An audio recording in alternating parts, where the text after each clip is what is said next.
2024.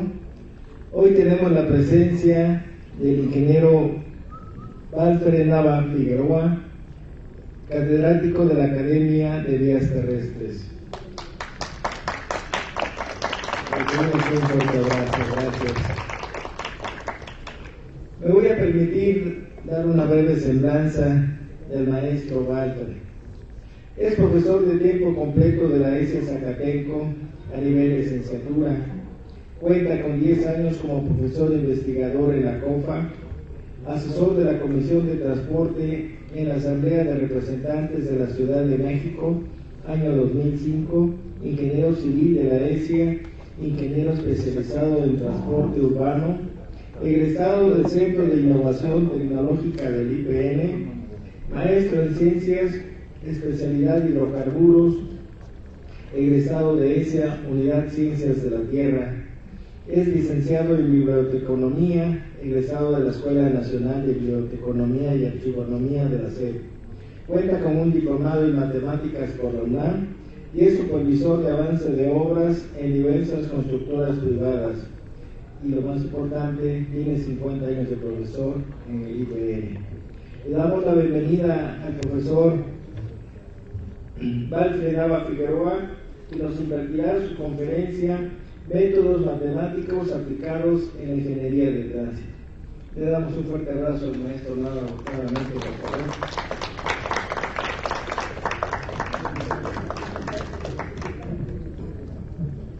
Bueno, muy buenas tardes a todos. Agradezco su presencia a esta conferencia que, pues, por el poco tiempo que tenemos, será de una manera muy somera. Sin embargo, vamos a ver la imagen siguiente, en donde se presenta que, como todos los fenómenos físicos, en el caso de la ingeniería de tránsito, los aforos, esto significa los conteos de los vehículos que pasan por un punto específico de la vialidad, son registrados de una manera sistemática, de manera de formar un cuadro con todos esos registros de los valores para posteriormente ordenarlos, ya que si hablamos de un aforo de velocidades, que sería el ejemplo que vamos a abordar en esta primera parte, la siguiente, por favor. Tenemos que ordenarlos para que se presenten de manera estadística. ¿Por qué el fenómeno del tránsito puede presentarse estadísticamente? Por el simple hecho de que es repetitivo. Se repite la ruta por donde salimos, se repite la hora a la que salimos. Es un fenómeno repetitivo y por lo tanto se puede procesar a través de la estadística, registrando cada uno de los vehículos que por ahí pasaran en lo que se llama aforo, que sería el conteo, ver cuántos vehículos pasan por ese punto del camino, y esa cantidad la tendríamos que ubicar en uno de los ejes cartesianos que tenemos en la imagen. Generalmente es en el eje de las X donde vamos a establecer los tiempos de aforo que estamos realizando. Los aforos pueden ser de manera pues sistemática, desde luego, pero pueden ser horarios, pueden ser semanarios, pueden ser mensuales, pueden ser anuales. Esto significa que es el periodo de aforo el que le va a dar distinción para clasificarlos, de tal manera de que los volúmenes absolutos que lográramos en un conteo se llamarían así, volúmenes absolutos o totales. Con esta primera parte de la sistematización del fenómeno del tránsito, podríamos pasar a graficar estas diferencias, de tal manera de que los histogramas que estamos mostrando presentan los diferentes flujos, las diferentes cantidades de vehículos, y podemos distinguir muy fácil cuál sería el máximo flujo que se presenta dentro de un periodo que nos interesa mucho en tránsito, que se le llama periodo de máxima demanda. Esto significa que cuando está saturada la vialidad o está semisaturada la vialidad, ese es el fenómeno más crítico en el tránsito, porque significa paralización de los vehículos. Además de la contaminación que trae consigo un congestionamiento de tránsito, también es importante que en transporte se incrementan los tiempos de recorrido, de tal manera que a veces para avanzar 2 kilómetros, 3 kilómetros, estamos utilizando tiempos hasta de 1 hora, media hora, que lleva sus consecuencias económicas también, ya que esos retardos se ven pues reflejados en llegar tarde a los trabajos, en perder tiempo en los vehículos, tiempo que puede ser productivo, ya sea estudiando, descansando, simplemente ayudando a la casa a hacer algunas actividades. Sin embargo, tenemos que gastar millones de horas a bordo de los vehículos cuando hay congestionamiento de tránsito. Todo esto entonces nos lleva a entender que la graficación va a ser un instrumento para que el ingeniero de tránsito sepa lo que está sucediendo. En el caso de la gráfica que tenemos ahí, pues es una simple gráfica de la hora de máxima demanda. Nadie puede adivinar a qué hora empieza la hora de máxima demanda, solamente la sentimos cuando ya tenemos encima pues el tiempo y resulta que no avanza el tránsito. Así de que este instrumento tiene que empezar a graficarse, no en 1 hora exacta, porque nadie sabemos a qué hora es, por ejemplo, en la avenida Politécnico, a qué hora se presenta la hora de máxima demanda. Tendríamos que empezar 1 hora y media antes y 1 hora y media después, para que ahí mediante la gráfica se puede observar que lo sombreado, la parte sombreada es la que ya nos identifica el volumen horario de máxima demanda de alguna vialidad. Pasamos a la siguiente. Decíamos que el registro es muy importante, es la base de la graficación, y el registro en el caso de los volúmenes de tránsito puede ser en periodos de 5, 10 o 15 minutos cuando son flujos de tránsito. ¿Cuál es la importancia y la diferencia de un flujo de tránsito respecto a un volumen de tránsito? Pues en primer lugar, que está comprobado que en los flujos de tránsito, que son partes proporcionales de la hora, es donde se va a concentrar el mayor flujo de esa hora. Muchas veces el flujo de 5 minutos es más grande que el flujo de toda la hora. Esto pues se tiene que hacer a través de una fórmula que le vamos a llamar fórmula de frecuencia,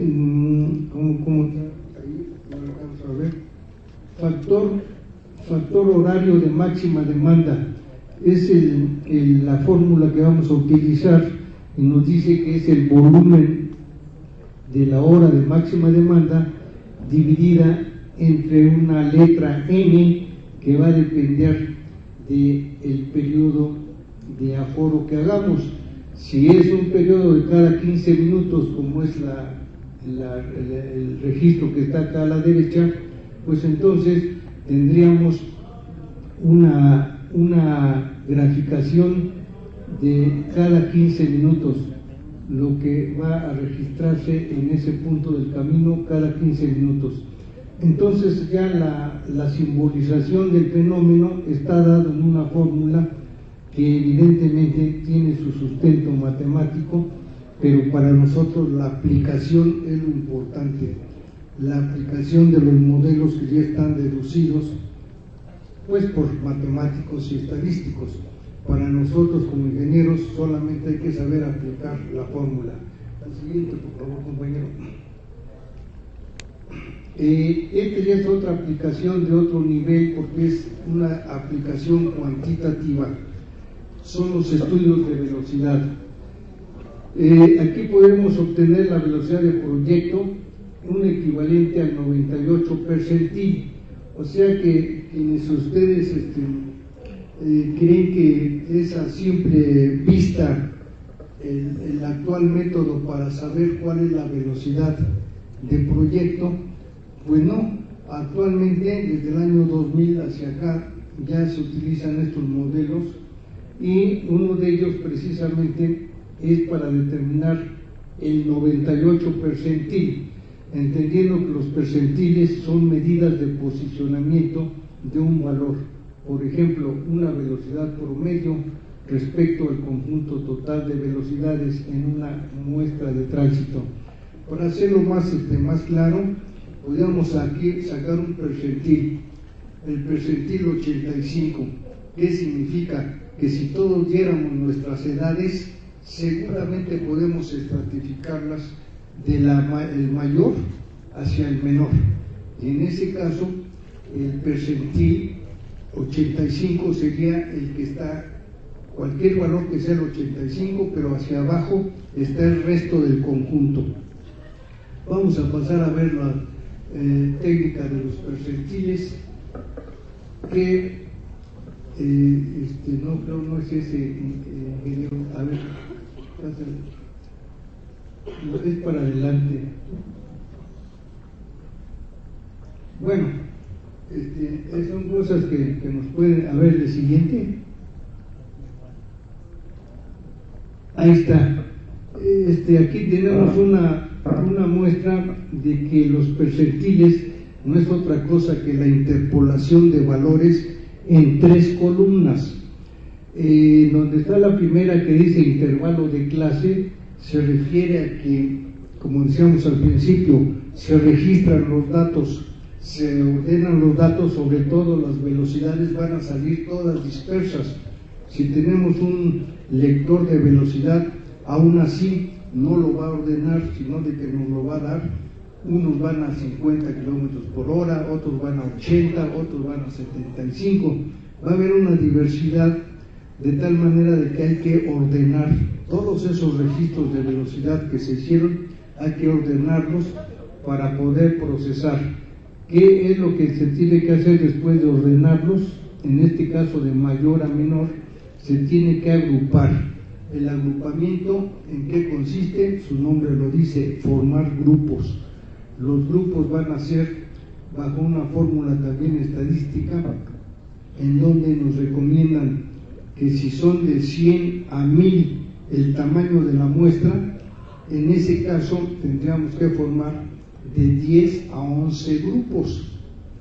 Eso ya es una recomendación que nos dan para poder procesar y formar los grupos que se llaman aquí intervalos de clase. Después viene otra columna que se llama frecuencia observada.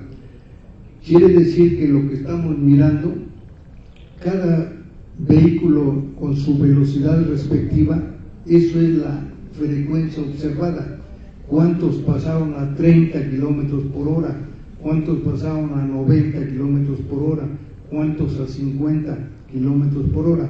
Esa observación tenemos que agruparla en lo que se va a llamar frecuencia. Podemos observar que de 150 a 154, en este caso deberían de ser kilómetros por hora, solamente pasaron dos vehículos. En cambio, de 115 a 119 pasaron 13. Ya de 80 a 84 pasaron 3 vehículos. Eso es lo que observamos y es lo que se registró. Es lo que llamamos frecuencia observada. Después, la frecuencia acumulada sería un procesamiento de ir haciendo una operación con una fórmula que no aparece ahí, pero es el resultado, la última, la que está hasta arriba, está repitiéndose. Después le quitamos 2 y la frecuencia acumulada se corresponde ya en 108. Después le volvemos a quitar otra vez 2 y de 110 se convirtió en 108. Después al 108 le quitamos 2 y se convierte en 106. El 106 le quitamos 3 y se convierte en 103. Son matemáticas básicas, un poquito laboriosas, pero a lo que quiero llegar es que este método nos va a dar la velocidad que ocupa el 85 percentil. A ver, pásale.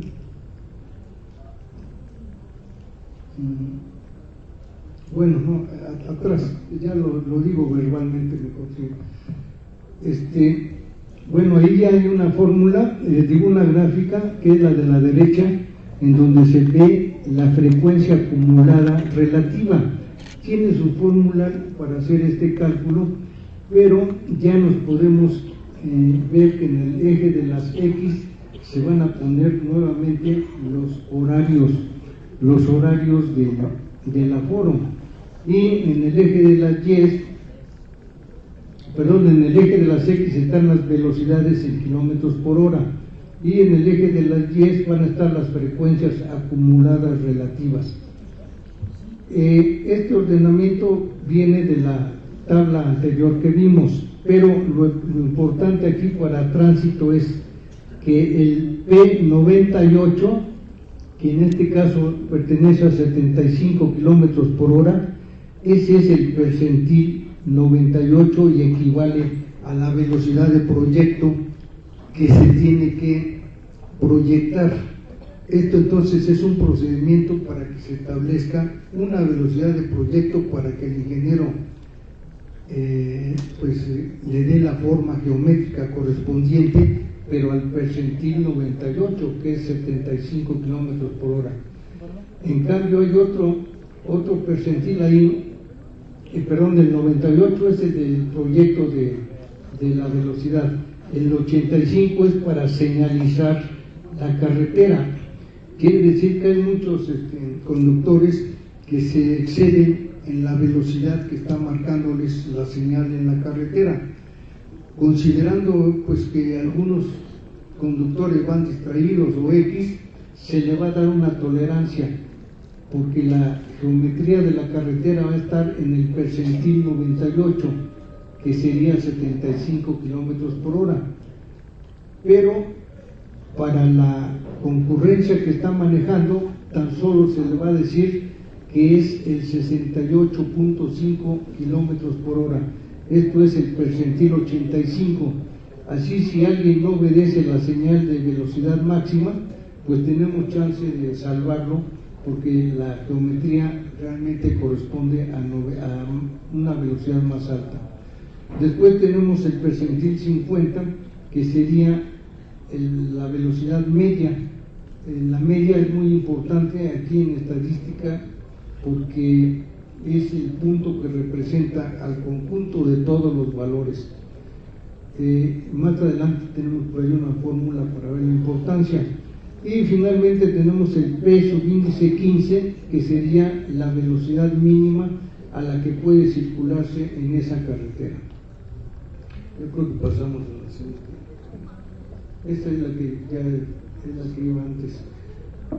Bueno, aquí este es otro estudio de velocidad donde se va a estimar el intervalo de valores. Quiere decir que estamos pasando a otra etapa, ya no tan solo estadística, sino de que vamos a pasar a una probabilidad que quizás en ese intervalo de valores se vaya a localizar la velocidad media verdadera de todo el tránsito. Ahí ya tenemos que poner una posibilidad más que una cantidad determinística, algo así como decirles a ustedes, pues no puedo precisar de que vayas a sacar 9 en tu examen final, pero por tus antecedentes estadísticos quizás vayas a variar entre 8 y 10. Entonces estoy poniendo un intervalo, un conjunto de valores en donde puedes tener tu calificación final. Así aquí también, para saber la velocidad media verdadera de todo el tránsito durante un periodo de aforo, y que debe ser preferentemente la hora de máxima demanda, se obtiene la llamada distribución normal. Esta distribución normal ya no es una distribución como la que estábamos viendo, que era de frecuencias. Aquí ya es una distribución que consiste en transformar los valores de las velocidades puntuales en áreas bajo la curva de campana o la curva de Gauss. Esta transformación se va a hacer mediante la fórmula de calificaciones estándar, que es la siguiente. También se le conoce como calificación Z. A ver, esta es antes, ándale, ahí está. Ese es el concepto de calificaciones estándar. La fórmula está hasta abajo, pueden ver que dice Z igual al valor X menos el valor de la media de todas las velocidades, si es que estuviéramos hablando de unas velocidades. La X puede ser el 70 kilómetros por hora, habría que restarle la media de todas esas velocidades, suponiendo que fuera 20 la media, entonces sería 70 menos 20, hasta ahí está muy bien la cosa, entonces diríamos son 50, pero abajo tiene como denominador una letra S. Esa letra S ya se refiere a una distribución estándar, que es una medida de dispersión. ¿Qué quiere decir? Que hay siempre una media, habíamos dicho hace rato la importancia de la media, y la estadística nos dice que hay medidas de tendencia central que quieren acercarse a la media y nosotros los vamos a medir, pero hay otras medidas que quieren separarse de la media, del valor de la media aritmética. En ese caso hay una distribución muy importante que se está separando de la media y se le llama desviación estándar. A ver si la tenemos en la siguiente. No, en la siguiente, ingeniero.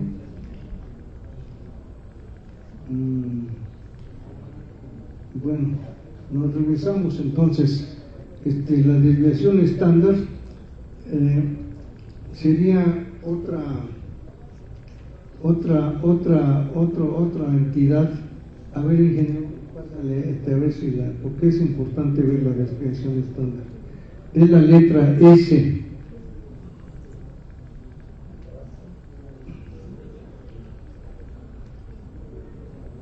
Bueno, ahí nos están explicando que podemos representar la media aritmética, que fue una calificación de 20 en una distribución con una media de 23, pues la calificación 20 está hacia atrás, o sea, hacia antes de la media, y se puede identificar como menos 3. Pero esa es una transformación. La otra transformación va a ser en cuanto a la desviación estándar que platicábamos, pero esa desviación estándar ya no va a ser, dijéramos, visible, sino de que ya es una cantidad que solamente adquiere validez, pero abajo de la curva de Gauss. Vamos a la curva de Gauss, ingeniero. Esa es la curva de Gauss, que es ya una curva, pues algunos dicen que es estadística, otra es que es probabilística también. Para nosotros lo importante de esta curva es que nos va a presentar un grado de confiabilidad para los datos, en este caso de velocidades, en este caso también de volúmenes o cualquier fenómeno del tránsito.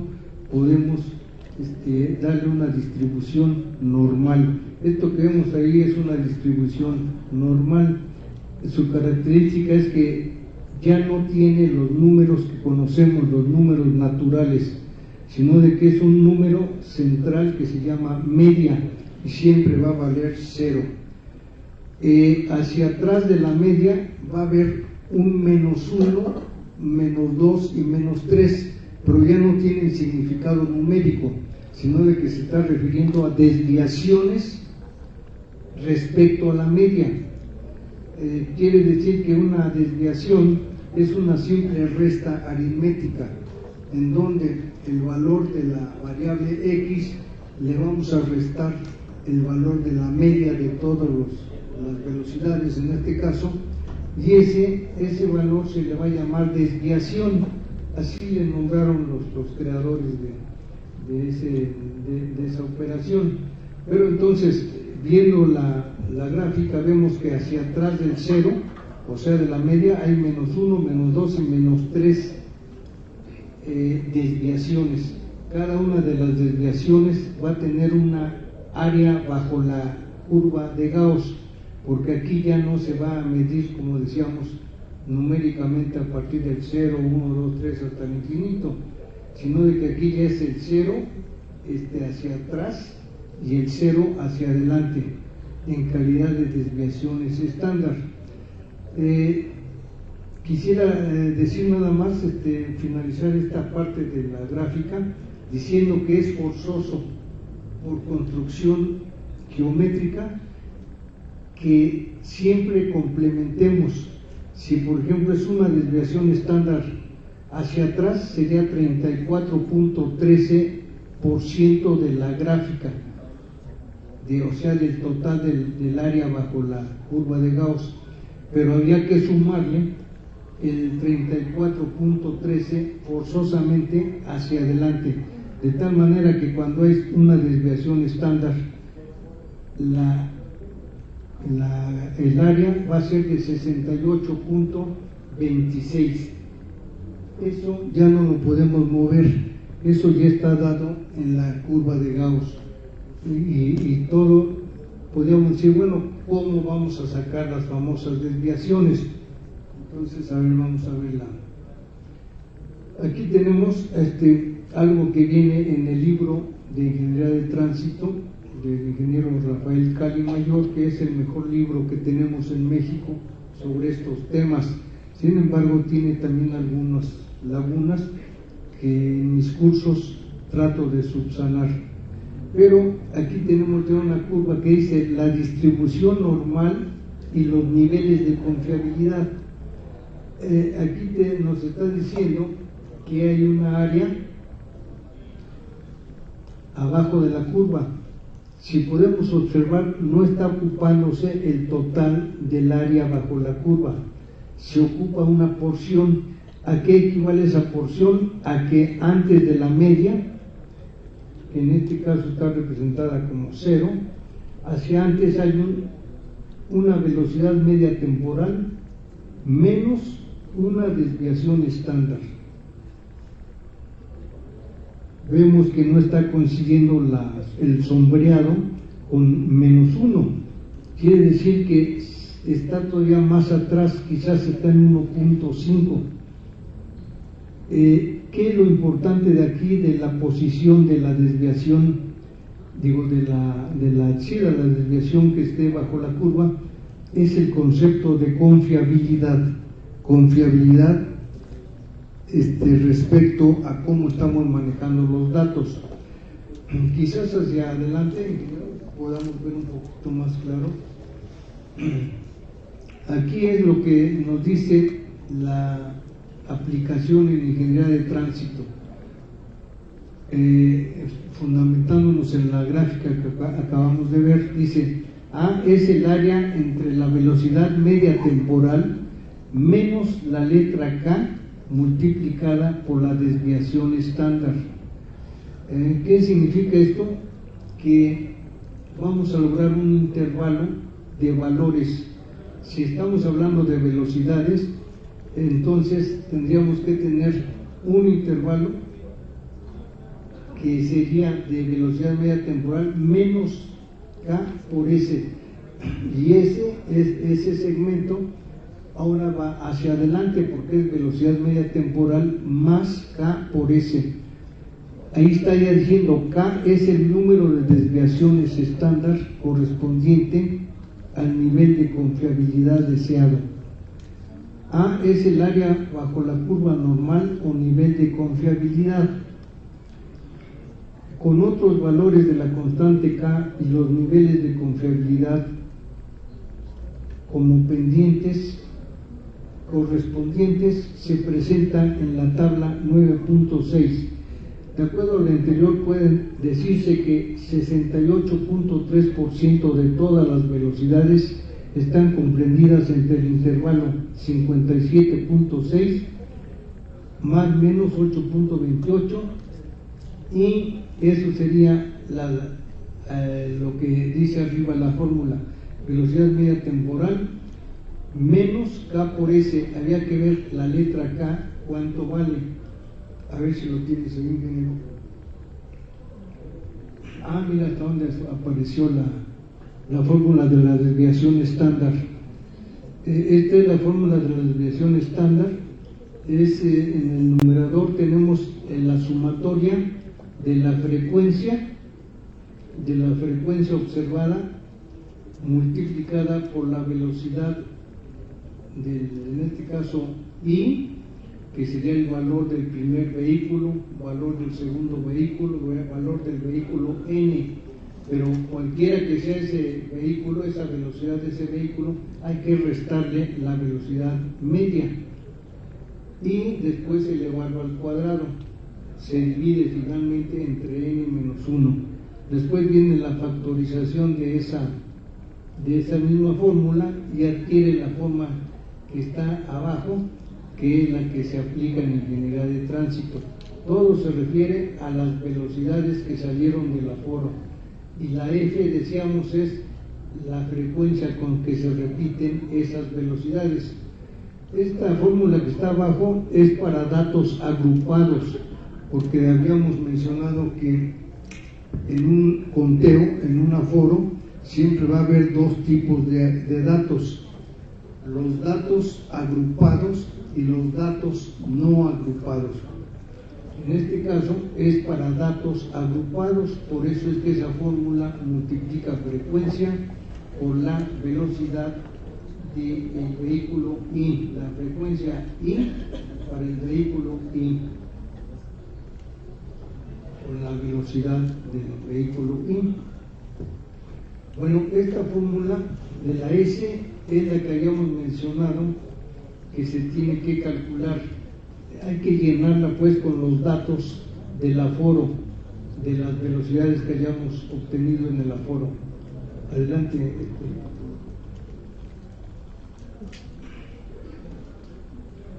Se puede plantear que para determinado nivel de confiabilidad, la velocidad media verdadera de todo el tránsito está dentro del intervalo definido por, ahí esta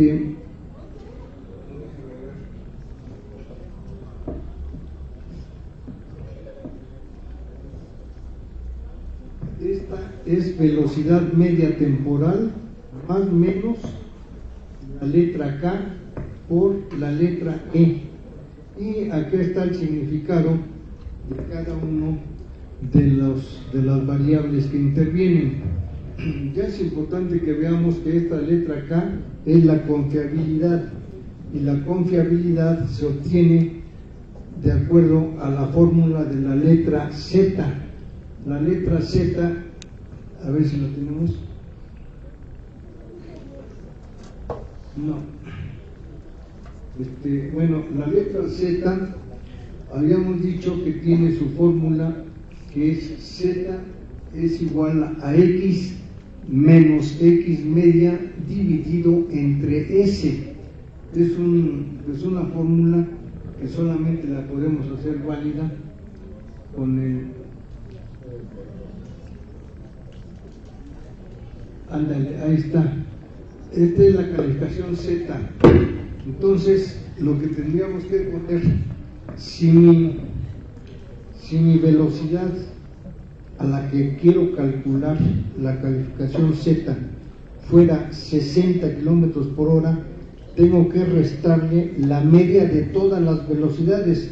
Habíamos dicho que si fuera 20, la media serían 60 menos 20, pero ahora tengo que dividirla entre lo que me haya resultado de la fórmula de la desviación estándar, que es la fórmula que estábamos viendo antes. Vamos a suponer, como siempre, anda en 8.5 el resultado. Serían entonces 60 menos 20 entre 8.5. A ver, alguien que tenga su máquina. 60 menos 20 entre 8.5. La S, ya dijimos, es la desviación estándar. 471. 461. 71. No creo que le vamos a bajar porque no traigo la hojita de la... A ver, pon entonces, por favor, que sea 40 menos 20 entre 8.5. 2.35. 2.35. Híjole, bajamos más. A ver, entonces, pero para que vean ustedes cómo cada velocidad va a tener su propia confiabilidad, porque la letra Z es precisamente la confiabilidad estadística. Entonces, aquí le estamos atinando para que quepa en la primera parte de la tabla. A ver, ingeniero, entonces, póngale ahí ya una más, bueno, vamos a ponerle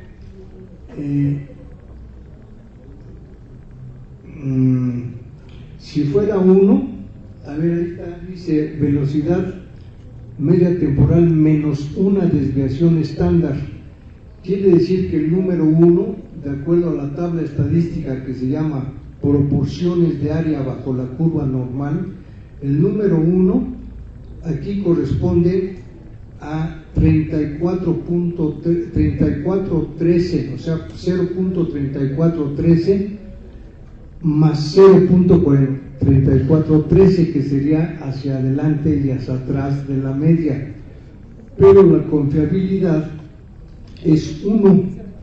Quiere decir que la confiabilidad 1 sería 3413 hacia adelante y 3413 hacia atrás. Si mi operación aritmética cae entre esta línea y esta línea, mi confiabilidad, que es el área bajo la curva de Gauss, mi confiabilidad sería 1. Es una confiabilidad que puede variar, porque si la hago más ancha, hasta el número 2, ¿cuánto corresponde les hablo así porque aquí tengo algunos alumnos, cuánto corresponde la confiabilidad para el número 2? A ver si la tienen por ahí.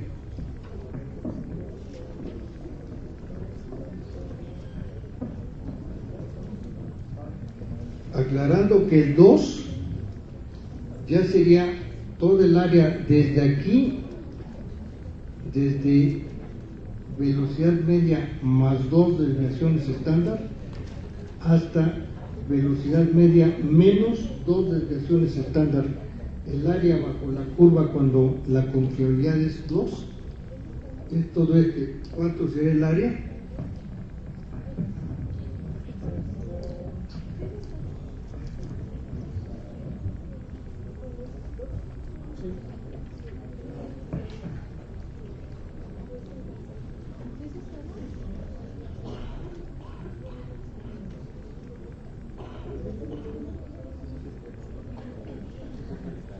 Bueno, sintetizamos que la confiabilidad estadística para el manejo de datos de las velocidades también están sujetas a las leyes de la estadística, y en este caso las velocidades están abajo de la curva de Gauss, tienen una confiabilidad que depende de la calificación Z. Lo que resulte de la calificación Z Luego tenemos que buscar el resultado de la calificación Z en unas tablas estadísticas que se llaman así. Tablas estadísticas se llaman proporciones de área bajo la curva normal. Esto desde luego que pues lleva todo un semestre para poder entenderlo un poquito más a fondo. Ahorita estamos dando un repaso muy general que seguramente no nos va a dejar claras muchas cosas, pero sí sacó ya los de 2, la confiabilidad de 95.44. Esa es la confiabilidad cuando la letra K es igual a 95 punto. A ver, pásele al otro ingeniero. Ahí está. Entonces, esta es la letra K que acaban de calcular los compañeros para cuando vale 2, que la confiabilidad sería 2, multiplicado por la desviación estándar que ya hayamos calculado atrás. Y va a ser el intervalo donde va a estar un área bajo la curva de Gauss. Este intervalo está aquí ya descrito, que la letra K es el número de desviaciones estándar correspondientes al nivel de confiabilidad deseado, de tal manera que si quisiéramos manejar nuestros datos bajo la curva de Gauss con nivel de confiabilidad 2, tendríamos que poner aquí número 2. Acá la velocidad media temporal que hayamos obtenido de nuestro aforo. Acá sería la desviación estándar que se obtuvo con la fórmula que también se dio anteriormente. Pues ya le pasamos para ver si hubiera alguna pregunta. Esa es la fórmula que ya dijimos para calcular la desviación estándar. Deriva de la varianza. Aquí en realidad la varianza sería esto mismo, pero sin raíz cuadrada, sino de que sería S elevado al cuadrado, se le llama varianza. Al despejarlo, o sea, al quitarle la raíz, ya lo convertimos en desviación estándar. La siguiente, ingeniero.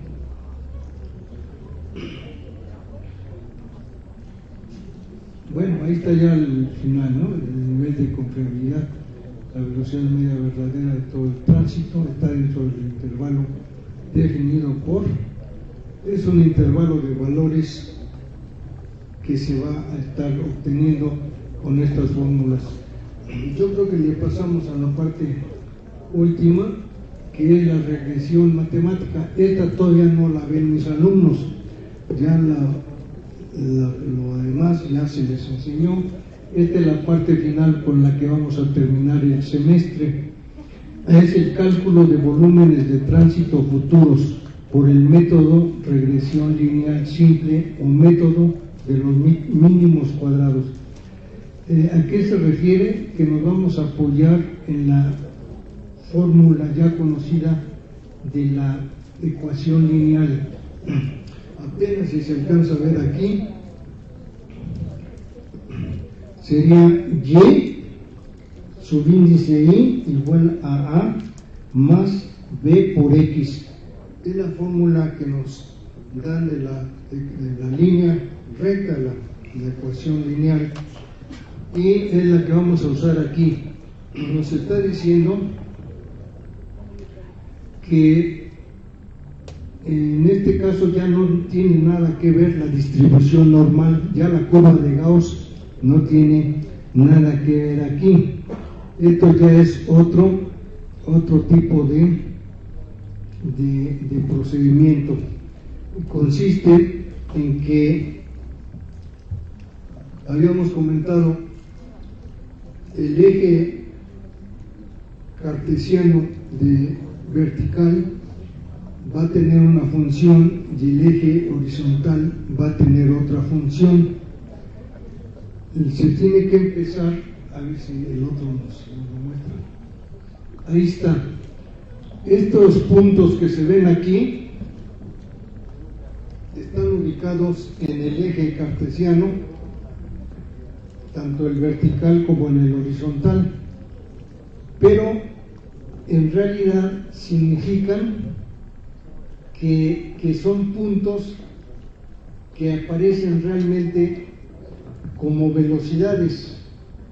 En el caso del eje vertical, vamos a tener que registrar las coordenadas de los que se llaman los puntos reales,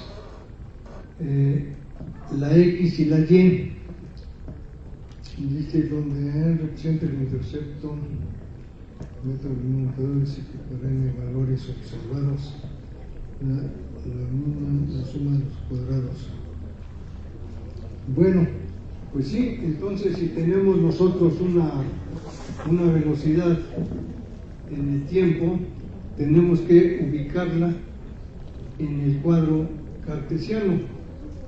Y estas distancias, vean ustedes, con respecto a la línea oscura más grande, estas son las distancias que va a haber de los puntos reales de la velocidad o algún otro fenómeno con respecto a una línea imaginaria, que esta línea imaginaria va a ser la representante de la línea de regresión que tenemos que hacer. Vamos a ver la siguiente imagen, porque ahí está el registro a que se refiere. En la parte de hasta abajo, vean ustedes cómo hay una tabla que se llama regresión lineal simple. Si no tenemos los aforos anuales, que significarían todos los vehículos que pasaron durante el año 2000, 2003, 2024, o sea, estos registros se les llama series históricas y se recogen de las estaciones de aforo que se tienen en las carreteras, sobre todo las carreteras federales, las más importantes. Ahí tienen siempre el registro de todos los vehículos que pasan por esa estación. Entonces, nosotros en el cuadro le vamos a dar el año correspondiente y el tránsito promedio diario semanal. Aquí ya estamos hablando de otros volúmenes que se llaman volúmenes de tránsito promedio. Van a ser tránsito promedio diario semanal, tránsito promedio diario mensual, tránsito promedio diario anual, etc. Aquí la idea es de que va a ser también un cálculo, más que cálculo es una estimación probabilística del tránsito futuro. Por lo tanto, el sistema es poner el tránsito real que pasó en algún año, en este caso el 2000 o el 2002, 2003, pero debe de ser un aforo real. Y lo vamos a codificar como X subíndice 1. Después el otro es X subíndice 2, X subíndice 3 y X subíndice 4. Quiere decir que son 4 años los que estamos codificando. Después ya viene una codificación para poder repetir la misma cantidad, pero ya después se va a elevar al cuadrado. Ya aquí son procedimientos aritméticos que se tienen que hacer. Sin embargo, lo importante de esto es que nos va a dar una panorámica para pasar a establecer estas que son unas ecuaciones que se llaman normales. Estas ecuaciones en realidad son modelos matemáticos que se van a aplicar. ¿Para qué se van a aplicar? Se van a aplicar para poder combinarlos y calcular el tránsito futuro. A ver, ingeniero, pásale a la siguiente, creo ya es donde está el desarrollo. No, tantito atrás, tantitito en la anterior, por favor.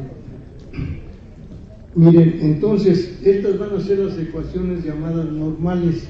Estos datos, como son la sumatoria de la XY, X subíndice Y, la sumatoria de la Y subíndice Y, todos estos datos los vamos a obtener de aquí, porque ya los codificamos.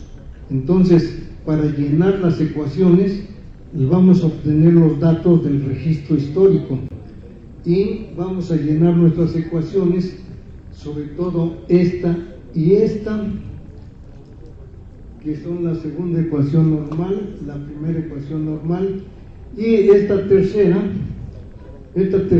se le llama coeficiente de correlación R. Lleva otra tabla diferente. Por eso es que ahorita nada más nos vamos a centrar en que cuando llenamos los datos de la primera ecuación normal y la segunda ecuación normal, obtenemos ya los elementos para un sistema de ecuaciones simultáneas.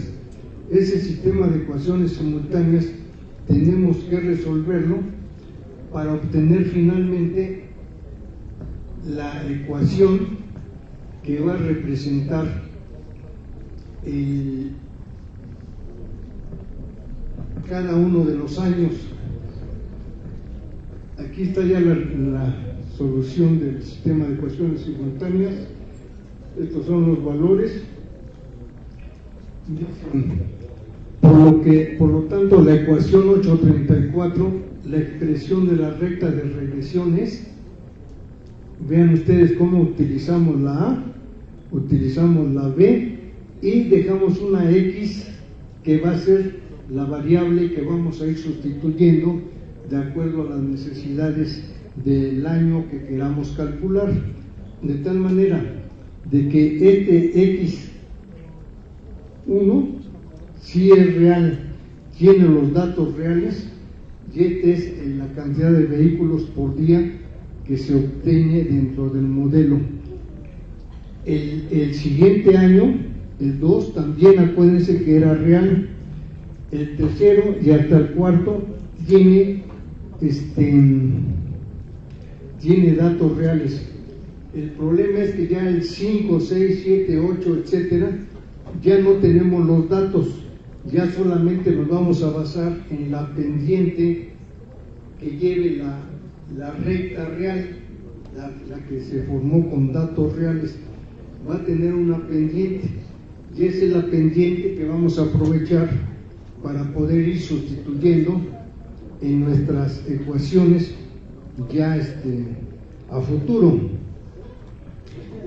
A ver, ingeniero, vamos a ver la siguiente, a ver si no, entonces échale tantito atrás, ya vamos a terminar.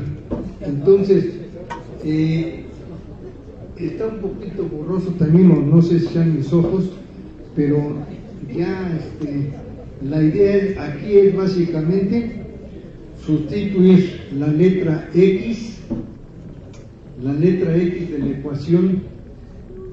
Si llegó nada más hasta el año 4, que en este caso es el 2006, y quiero calcular el tránsito para el año 2020, tendría que agregarle, como llegó hasta el 2006, la serie histórica real, tendría que agregarle 2006, 2007, 2008, 2009, pero cada uno de ellos va a ir ya con su respectivo coeficiente, de tal manera de que el número 5, la X número 5, va a estar representada para el año 2007, el número 6 sería para el año 2008, y así tengo que seguir cambiándole el número hasta llegar al número 20 años después de lo que pude obtener con los datos reales. Es un proceso no fácilmente de explicar ni tampoco de entender, pero se basa básicamente en la fórmula de la ecuación lineal. Esto otro de aquí, ya no nos metemos con ello, esto se refiere a la correlación lineal entre dos variables y es una necesidad que esté abajo del número 1.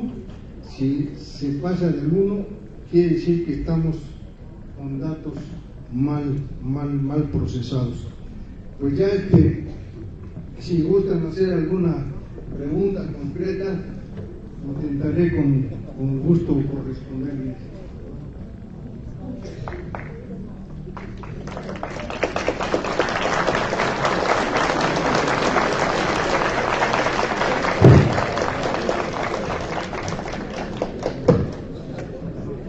No hay ninguna pregunta, para que entonces le pase yo el micrófono al ingeniero Miguel.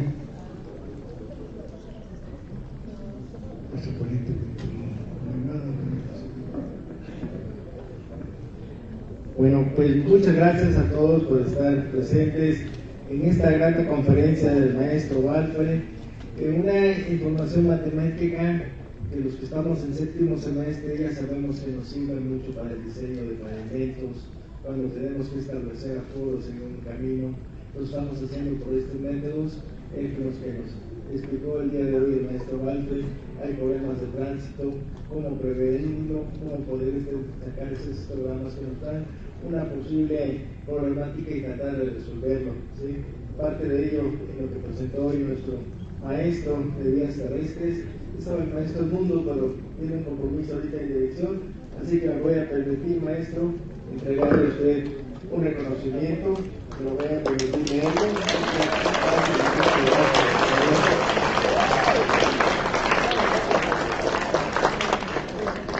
El Instituto Politécnico Nacional, a través de la Escuela Superior de Ingeniería y Arquitectura Unidad Zacatenco, otorga el presente reconocimiento al ingeniero Walfre Nava Figueroa por su excelente conferencia Métodos Matemáticos aplicados a la Ingeniería de Tránsito dentro del ciclo de la Ingeniería 2024, que se llevó a cabo en el Auditorio Salvador Padillo Alonso, en la Ciudad de México, a 27 de noviembre de 2024, la técnica al servicio de la patria, y firma el doctor Juan José Villalpando Cáceres, director de nuestra ESIA. Un fuerte aplauso al maestro.